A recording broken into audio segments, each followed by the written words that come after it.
What is going on, New York Giant fans? Welcome back to another Roster Bubble Series video. Hit the like button, comment, and subscribe to turn on post notifications so you know when a live stream pops or a video drops. Appreciate you all coming back. Also, share this out as well. We're doing one of these every single day till the middle of training camp, and then after that, a roster prediction video. So, appreciate you guys trying to climb to 1.5K and grow this channel even beyond that. So, another Roster Bubble Series video. These types of videos, I take a player that's on the roster bubble. I talk about their background, their competition, how they could win a spot on the roster, how they could lose a spot on the roster, and then at the end, a prediction. So today we're going to profile Tashawn Bower, who is a pass rusher for the New York Giants. He is 28 years old, 6'5", 250 pounds. He is a New Jersey native out of Livingston, New Jersey, and went to Immaculata High School in Somerville, New Jersey. He went to LSU, played a couple of years there, was an undrafted free agent out of LSU, signed with the Minnesota Vikings for 2 years from 2017 to 2019. Then he signed on with the Patriots and stayed with them till 2021, signed with the Vikings back again for 2021, then 2022, signed with the Raiders, and now he is a New York Giant. Stats-wise, let's take a look at some of it. In his rookie year, he had 1 sack, a tackle for loss, and a quarterback hit in just 2 games. In his second year, 5 games, 6 tackles, a tackle for a loss. In his fourth year, not his third year, but his fourth year, he did not play any NFL snaps in 2019, but 2020 with the Patriots, 7 games, 3 starts, a pass deflection, 11 tackles total, and a tackle for a loss. He played with 2 teams in 2021, as mentioned. With New England, he had 2 games played, 1 sack, 3 tackles, a tackle for loss, and a quarterback hit. And with the Vikings, in 4 games, he only made 1 tackle. With that being said, going to 2022, he signed with the Raiders, 6 games, 1 tackle, that's it. In terms of snap percentages, he played 36 snaps on defense last year in 6 games. 32 snaps in 2 games for the New England Patriots in 2021. 34 snaps in 4 games for the Vikings, same year. 2020 with the Patriots, played 137 snaps in 7 games on defense. 53 snaps in 5 games on defense for the Minnesota Vikings, and 10 snaps on defense in 2 games for the Minnesota Vikings in his rookie year, 2017. So he was brought in once the Giants decided to release Ellerson Smith and also release Trenton Thompson at the same time. And he's just a rotational pass rusher at best, mostly a 3rd, 4, 5 string type of guy. Last year, he really came on, though, which obviously got him a spot with the Las Vegas Raiders. Now, obviously, the main pass rushers were Chandler Jones and Max Crosby, with a couple of guys mixed in. And he didn't get much playing time, but in the preseason is where he really heated up, and obviously that made him good enough to make the roster in Josh McDaniels' eyes, and also Patrick Graham too. 13 tackles, 4 sacks, 5 tackles for loss, and 3 quarterback hits. Not to mention, he is reuniting with his old D-line coach, Andre Patterson. Now, he is under the tutelage of Drew Wilkins right now because he is a linebacker. He is not a defensive end. So, obviously a little different, but let's keep moving on. So, his competition looks like this. O'Shane Ximines, Tamon Fox, and Haba Baldonado. O'Shane Ximines, who's been a veteran for the New York Giants the last few years, signed a 1-year contract back in May for depth reasons. Giants need depth, at least solid depth at the pass rusher position.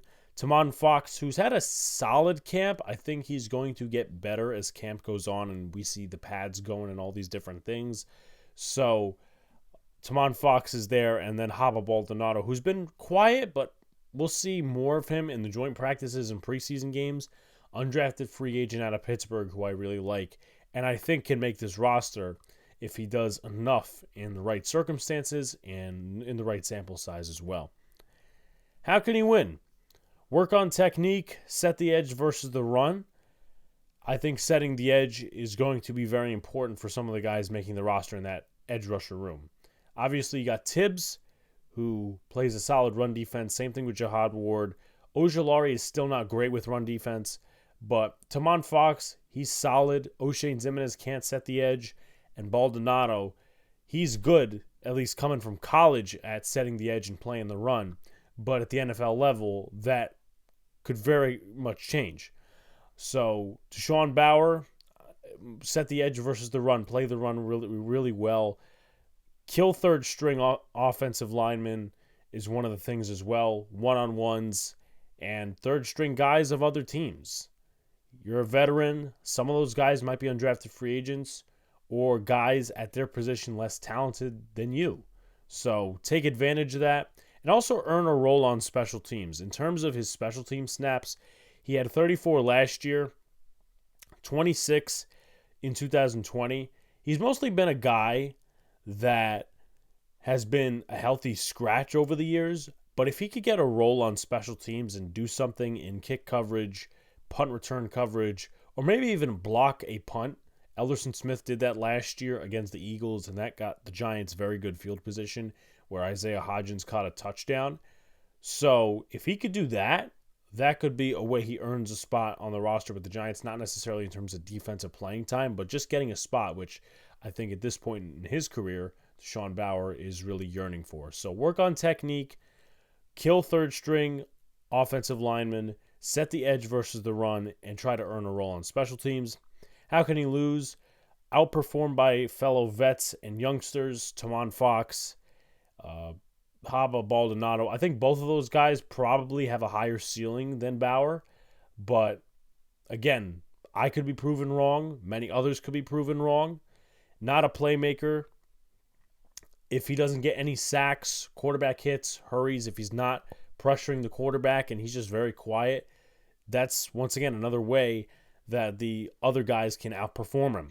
O'Shane Ximines, I'd like to think, is a better pass rusher than him, but at the same time, maybe that changes this preseason. Who knows? Maybe O'Shane's quiet, but that would not be good for Tashawn Bower, being outperformed, not setting the edge versus the run, which the Giants desperately need, and no special teams impact. There's going to be a lot of players competing for a lot of roles on special teams, kick coverage, punt coverage, blocking kicks. What else? We got kick returner and punt returner. Obviously, that's not in Tashawn Bower's field, but hey, if he can make a roster spot through that, great.